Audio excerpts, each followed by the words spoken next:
हम DU में, JNU में, BHU जैसे बढ़िया नामचीन कॉलेज में जाना चाहते हैं, वहाँ प्रवेश का सपना देखते हैं, वहाँ से मास्टर्स करना चाहते हैं, परास्नातक करना चाहते हैं, तो इस सपने को पूरा कैसे करें। CVT PG 2026 को अगर आप टारगेट कर रहे हो ना, तो सबसे शुरुआती चीज़ आपको क्या पता होना चाहिए। बहुत सारे बच्चे कंफ्यूज होते हैं कि सर हिंदी साहित्य की अन्य विधाओं में क्या पढ़ लें हम।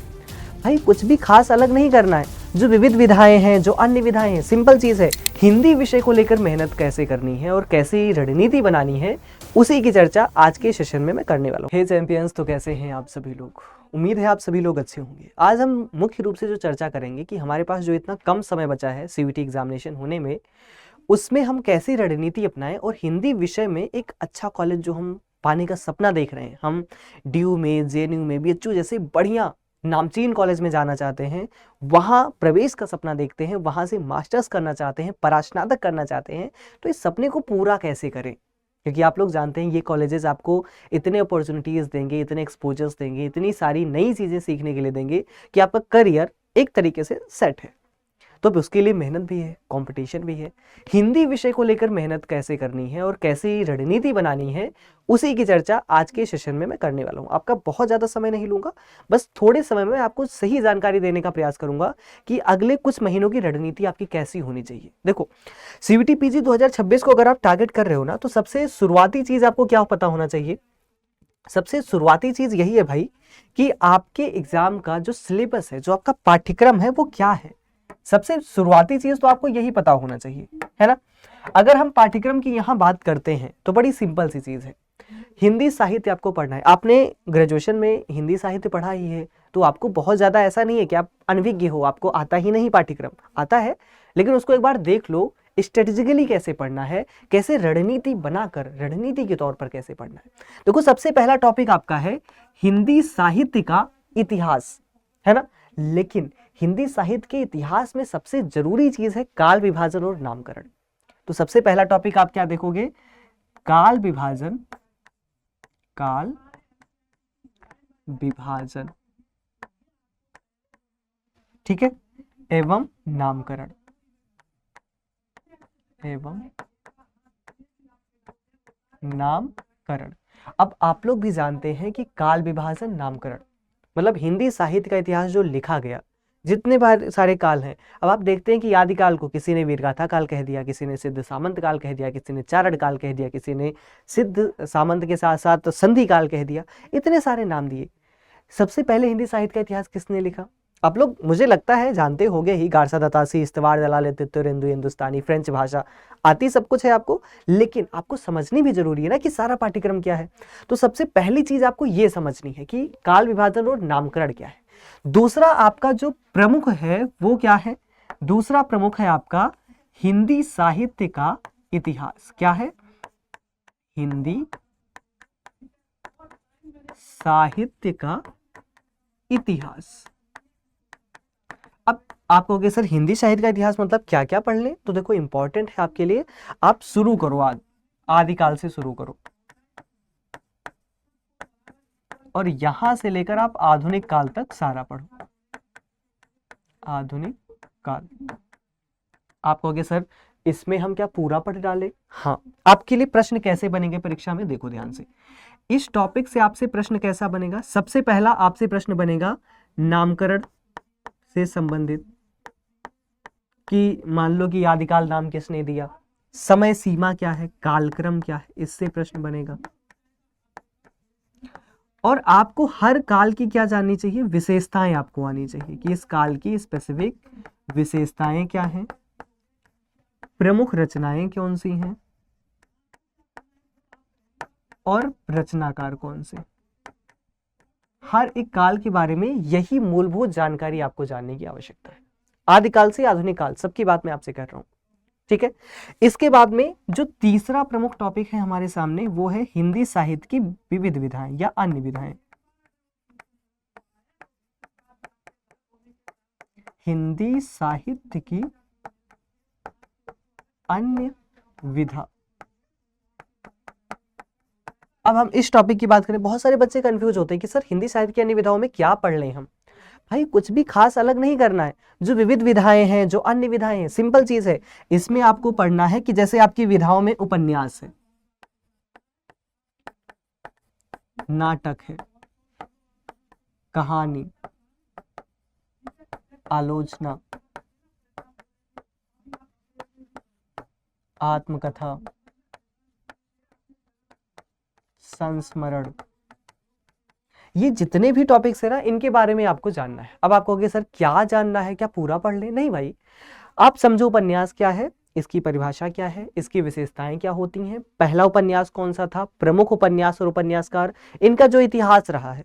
जैसे प्रेमचंद जी को क्या कहा जाता है, उपन्यास सम्राट कहा जाता है। तो प्रेमचंद युगीन उपन्यास, प्रेमचंद पूर्व युग का उपन्यास, प्रेमचंदोत्तर युग का उपन्यास, ये सारी चीजें आपको देखनी है, ध्यान रखना इस बात को, ठीक है। ये मूलभूत 3 पॉइंटर्स आपको अच्छे से आना चाहिए। ये बहुत ज्यादा क्रूशियल है, बहुत ज्यादा जरूरी है। आप लोग भी जानते हैं कि आपकी परीक्षा में 75 प्रश्न पूछे जाते हैं। कितने प्रश्न होते हैं? 75। और ये मान के चलिए कि इन सभी से जो आपके प्रश्नों का सिलसिला होगा, मान के चलिए कि 40 से 45 प्रश्न आपसे यहीं से पूछे जाएंगे। हमेशा इस बात का ध्यान रखना। तो ये 3 टॉपिक देखने में छोटे हैं लेकिन बहुत डीप हैं, गहन हैं, तो इनको अच्छे से आना बहुत ज्यादा जरूरी है, ठीक।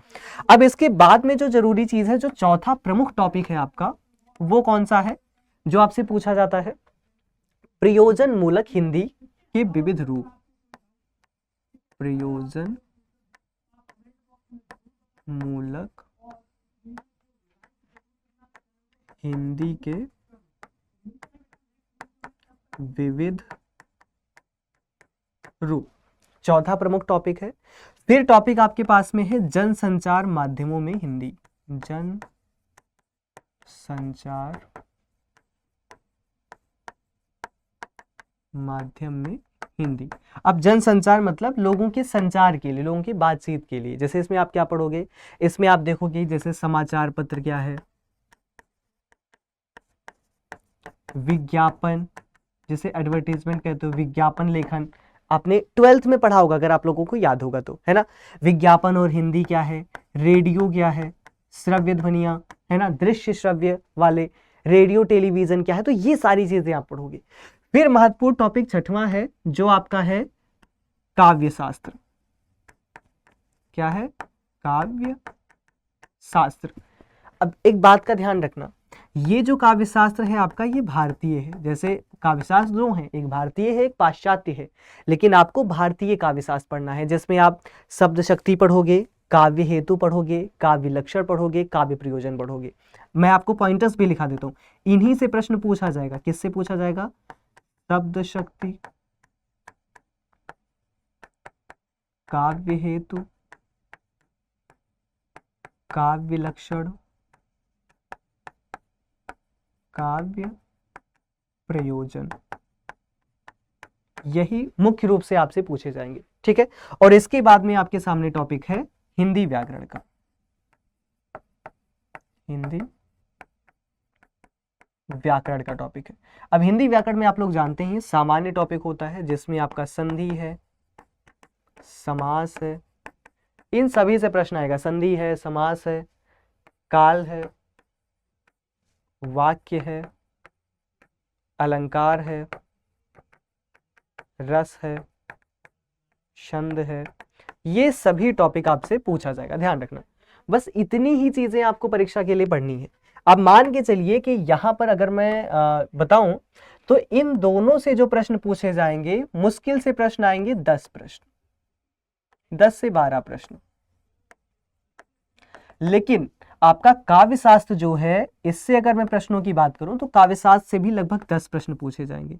10 से 15 प्रश्न यहां से पूछे जा सकते हैं, और व्याकरण से बाकी बचे हुए प्रश्न आएंगे। इससे भी 10 से 15 का टेन्योर आप मान सकते हैं, ठीक है। तो इस प्रकार से आप मान चलिए 40 प्रश्न वहां पे थे, 10 10 10 यानी 40 30 70 75 क्वेश्चन आपके आते हैं, राउंड ऑफ ऐसे आपके आएंगे। अब पहला काम क्या करें, कैसे आप रणनीति बनाएं? तो भाई देखो, पहला काम आप करो, एक पीवाईक्यू उठाओ, सॉल्व करो, सिंपल चीज, आइडिया लग जाएगा कौन से टॉपिक से कैसा आता है। दूसरा पीवाईक्यू उठाओ, फिर से सॉल्व करो, अब आइडिया लग जाएगा कौन कौन से में दिक्कत है। सारे सिलेबस से ग्रो थ्रू करो, क्योंकि एग्जाम को क्वालिफाई करने का सिंपल गोल्डन रूल है। सबसे पहली चीज है आपका कॉन्सेप्ट जो होना चाहिए, वो होना चाहिए क्रिस्टल क्लियर। दूसरा गोल्डन रूल है कि आपकी प्रैक्टिस बहुत अच्छी होनी चाहिए, धुआंधार होनी चाहिए, क्योंकि कॉन्सेप्ट क्लैरिटी के बाद में प्रैक्टिस जरूरी है। और तीसरा जरूरी है आपका मॉक टेस्ट, जिससे आप एज अ एग्जाम फील करते हैं कैसा परीक्षा होता है, कैसा पूछा जाता है, कैसे आपको एग्जाम में आंसर करने होते हैं। ठीक है, उम्मीद है आपको ये सारी चर्चाएं अच्छी लगी होंगी, समझ में आया होगा। अगर आपका कोई स्पेसिफिक प्रश्न है किसी भी टॉपिक से रिलेटेड, या फिर आपका प्रश्न है और ऐसे वीडियोस के बारे में, जैसे कि कैसे रणनीति बनानी है, कैसे पढ़ना है, किसी स्पेसिफिक टॉपिक को कैसे पढ़ना है, तो हम इन सभी चीज़ों को कवर करेंगे। तो कमेंट बॉक्स आपके लिए ओपन है। आप अपने विचार, आपके संशय, आपके मन की कितनी भी भावनाएं हैं जो आपको उद्वेलित कर रही हैं, प्रश्न में डाल रही हैं, आप डेफिनेटली पूछेंगे। ठीक है, इसी के साथ फिलहाल आप सभी विद्यार्थियों से विदाई चाहूंगा। मिलूंगा सेशंस के साथ में, तब तक के लिए बाय बाय, टेक केयर, अपना ध्यान रखिए और पढ़ाई करते रहिए।